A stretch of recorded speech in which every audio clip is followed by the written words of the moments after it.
Hello दोस्तों, तो उत्तर पाठशाला में एक बार फिर से आपका बहुत बहुत स्वागत है। और आज हम बात करेंगे नेम प्लेट इंडोर्स नैनीताल। जो लड़कियों के नाम से नैनीताल के अंदर दोस्तों दरवाज़ों पे नेम प्लेट जो है वो लगाई जा रही है। जो घर की सबसे छोटी बेटी है उसके नाम पर नैनीताल के अंदर इस तरीके से उत्तराखंड की लोक कला जो है ऐपण उसमें बनाई हुई घर की सबसे छोटी बेटी की जो नाम है उस नाम पर घर का नाम जो है वह रखा जा रहा है।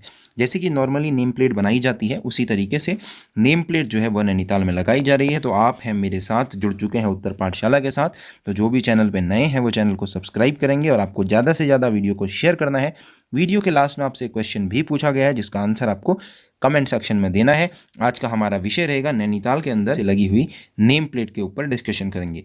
हम देखेंगे कि क्यों यह सब किया जा रहा है, किस कार्यक्रम के तहत आता है और किसने इसके ऊपर काम किया है।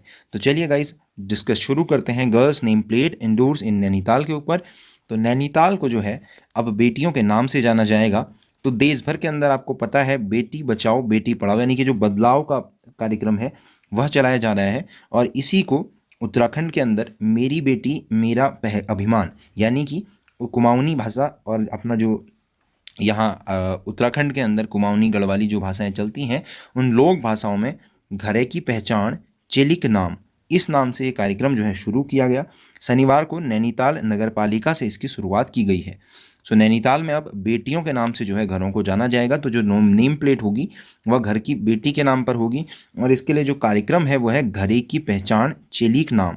तो ये जो है ये आपका मेरी बेटी मेरा अभिमान इस कार्यक्रम के तहत ये चलने वाला है। तो जो बेटी बचाओ बेटी पढ़ाओ का जो कार्यक्रम है वो बदलाव का जो कार्यक्रम है उसी को आगे इसके अंतर्गत बढ़ाया गया है।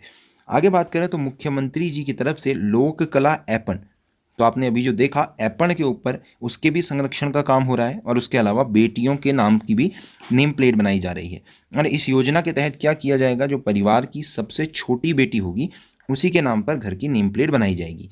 तो जो घर की सबसे छोटी बेटी होगी उसके नाम पर घर की नेम प्लेट बनेगी। और अभी फ़िलहाल में जो हर विकासखंड है उसमें से एक एक गांव को चयनित किया जाएगा। तो जो विकासखंड है उसमें से एक एक गांव का चयन किया जाएगा और उस गांव में घर की जो सबसे छोटी बेटी है उसके नाम पर नेम प्लेट बनाकर दी जाएगी। तो बात करें मुख्यमंत्री त्रिवेंद्र सिंह रावत जी की तरफ से इस अभियान की, तो उन्होंने कहा है कि ये छोटी सी जो कोशिश है ये एक दिन में बहुत बड़ा अभियान बनेगी, एक बहुत बड़े स्तर पर इसका प्रयोग किया जाएगा और हर घर का नाम जो है वह बेटी के नाम पर होगा। इसके अलावा उत्तराखंड में बात करें तो हाल ही में सरकार ने दोस्तों महिलाओं को पति की पैतृक संपत्ति में सह खातेदार का अधिकार भी दिया है। तो हम बात करेंगे इस अध्यादेश के ऊपर भी कि ये क्या था। तो इससे महिलाओं को स्वरोजगार के लिए लोन लेने में भी आसानी होती है। तो इस तरीके से उत्तराखंड के अंदर जो है महिलाओं के लिए, महिलाओं के उत्थान के लिए, उन्हें समाज में और आगे लाने के लिए काफ़ी ज़्यादा प्रयास जो है किए जा रहे हैं। तो घरे की पहचान चेलिक नाम जो है ये एक ऐसी कार्यक्रम है, ऐसा परियोजना है जिसका इस्तेमाल भी जो सरकार है वह महिला आप उत्थान के लिए, आप कह सकते हैं समाज में महिलाओं को भी बराबरी का अधिकार दिलाने के लिए प्रयोग कर रही है। महिलाओं को समान अधिकार और समान अवसर देने से ही महिला सशक्तिकरण सार्थक होगा। आर्थिक, मानसिक और शारीरिक दृष्टि से भी उन्हें सशक्त बनाना होगा और सरकार इस ओर कार्य भी कर रही है। तो सीएम ने जो समारोह था उसके अंदर कई महिलाओं को उनके बेटी के नाम की पट्टिकाएं भी भेंट की और इस तरीके से औपचारिक तरीके से ये कार्यक्रम जो है यह शुरू हो गया था। नैनीताल की बात करें तो जो जिला प्रशासन है वो नैनीताल नगर पालिका जो है प्रॉपर नैनीताल का क्षेत्र है, वहाँ लगभग हर घर को बेटियों के नाम से ही पहचान देने की पहल शुरू कर दी गई है। और अभी वर्तमान में वहाँ हर घर से सर्वे करके बेटियों के बारे में जानकारियाँ जुटाई जा रही हैं। और जो जिला प्रशासन है नैनीताल का, वहाँ नैनीताल जो प्रॉपर नगर पालिका है उसमें लगभग हर घर में बेटियों के नाम से ही नेम प्लेट दिए जाने की बात हो रही है। डीएम गर्ब्याल जी की बात की जाए तो इन्होंने कहा है कि इसकी शुरुआत में अब नैनीताल पालिका क्षेत्र से की जा रही है और नगर पालिका नैनीताल का जो क्षेत्र है उसमें हर घर को उसकी बेटी के नाम से ही पहचान दिलाई जाएगी और इसके लिए हर घर के बाहर बेटी के नाम से नेम प्लेट लगाई भी जा रही है। इसके अलावा उत्तराखंड सरकार की बात करें दोस्तों तो उत्तराखंड जमींदारी उन्मूलन और भूमि सुधार अधिनियम, इसमें संशोधन भी किया गया है और इसमें संशोधन करते हुए महिलाओं को भी कृषि भूमि में बराबरी का हक देने संबंधी अध्यादेश जारी किया गया है। तो इसके बाद अब महिलाओं को अब उनके पति की पैतृक संपत्ति में सह खातेदार बनाया गया है। लगभग 35 लाख महिलाओं को इसका फायदा होने वाला है। इसकी बात करें दोस्तों तो हिमाचल प्रदेश और केरल में पहले से ही इस तरह के कानून मौजूद हैं। हिमाचल प्रदेश में महिला की मृत्यु पर उसकी संपत्ति बेटियों को ही मिलती है। अगर कानून की बात करें तो इसके तहत पति की बनाई संपत्ति पर माँ बाप और पत्नी और बच्चों सभी को बराबर का हिस्सा दिया गया था, लेकिन जो पैतृक संपत्ति थी उस पर अब तक सिर्फ और सिर्फ लड़कों को ही हिस्सा मिल पा रहा था। 1998 में विधवा महिलाओं को भी इस हक को ये जो हक है ये प्रदान किया गया था पैतृक संपत्ति में। और अब जो नया संशोधन किया गया है उसमें अब जो कृषि भूमि है वह पत्नियों के नाम पर भी चढ़ेगी, यानी कि केवल पति के नाम पर नहीं रहेगी, दोनों के अपने अपने शेयर्स रहेंगे, यानी कि 50% इस तरीके से, मतलब दोनों सह खातेदार होंगे। कोई भी मालिकाना हक नहीं होगा, दोनों का अपना बराबर मालिकाना हक कृषि भूमि पर होगा। पिता या पति की संपत्ति में अधिकार महिलाओं को आर्थिक, मानसिक और सामाजिक तौर पर मजबूत करेगा। कृषि जनगणना 2015-16 की बात की जाए तो पूरे देश में लगभग 12.575 करोड़ पुरुषों के पास कृषि भूमि का मालिकाना हक है, जबकि महिलाओं की बात करें तो वह केवल 2.044 केवल 2.044 करोड़ महिलाओं के पास ही कृषि भूमि का मालिकाना हक है। अब अगर आपसे पूछ ले कि सबसे ज़्यादा जो है ये कहाँ है, तो आप कहेंगे सर आंध्र प्रदेश के अंदर सबसे ज़्यादा महिलाओं को मालिकाना हक दिया गया है कृषि के अंदर। इस तरीके से इसके बाद है महाराष्ट्र सेकंड नंबर पर और बिहार तीसरे नंबर पर है। तो पहले के जो 12 राज्य हैं इन 12 में उत्तराखंड का नंबर नहीं आता है।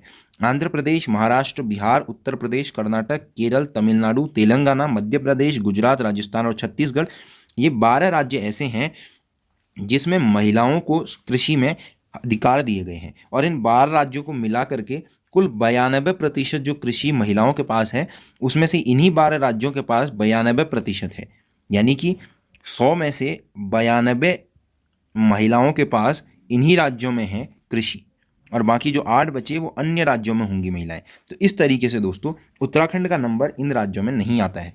तो इसीलिए उत्तराखंड के अंदर भी अब ये मालिकाना हक कृषि का जो है यह सह खातेदार बनाया गया है, महिलाओं को भी पुरुषों के साथ। उत्तराखंड के अंदर लिंग अनुपात की बात करें महिलाओं से संबंधित तो अल्मोड़ा के अंदर सबसे ज़्यादा लिंगानुपात 1139 है, और यह आपका जनगणना 2011 के अनुसार बता रहे हैं। नए आंकड़े आने तक इस जनगणना से संबंधित प्रश्न आपसे पूछे जा सकते हैं। दूसरे नंबर पर रुद्रप्रयाग और तीसरे नंबर पर पौड़ी गढ़वाल है। चौथे नंबर पर आपका बागेश्वर आता है। इस तरीके से सबसे ऊपर अभी आपको अल्मोड़ा देखने के लिए मिलेगा। वहीं सबसे कम लिंगानुपात की बात करें तो सबसे कम हरिद्वार के अंदर 880 है। उसके बाद देहरादून 902, उधम सिंह नगर 920 और नैनीताल 944। इस तरीके से सबसे ऊपर अल्मोड़ा आता है और सबसे नीचे आपका हरिद्वार आता है। इसके अलावा बात करें लड़कों की जनसंख्या की और लड़कियों की जनसंख्या की तो इसमें भी काफ़ी अंतर देखने के लिए मिलता है। कुल साक्षरता की बात करें तो 78.82% है, जिसमें 87% पुरुष साक्षर हैं, जबकि केवल 70% महिलाएं ही साक्षर हैं।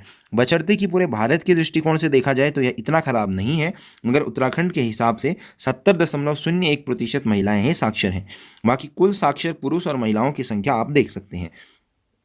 तो ये थे दोस्तों आज का हमारा जो एनालिसिस था, और आपका जो क्वेश्चन है वो है उत्तराखंड में कुल ब्लॉक कितने हैं। तो आपको वीडियो में कमेंट सेक्शन में ये बताना है कि उत्तराखंड में कुल ब्लॉक कैसे हैं, और आपको यह टॉपिक कैसा लगा और आपकी क्या राय है नेम प्लेट महिलाओं के नाम पर लगाने की। इसके बारे में भी आप कमेंट बॉक्स में ज़रूर बताएंगे गाइस। और बाकी आप पर्सनली अगर जुड़ना चाहते हैं तो आप इंस्टा, ट्विटर, फेसबुक और साथ में व्हाट्सएप के माध्यम से हमसे जुड़ सकते हैं। इंस्टाग्राम में आप मुझसे डायरेक्ट कोई भी क्वेश्चन पूछ सकते हैं गाइस। तो अगर आप चैनल पर नए हैं तो ध्यान रखिएगा कि आपको चैनल को सब्सक्राइब करना है और उसके अलावा बेल आइकन को भी प्रेस करते हुए जाना है। वीडियो आपको पसंद आई हो दोस्तों तो लाइक ज़रूर कीजिएगा।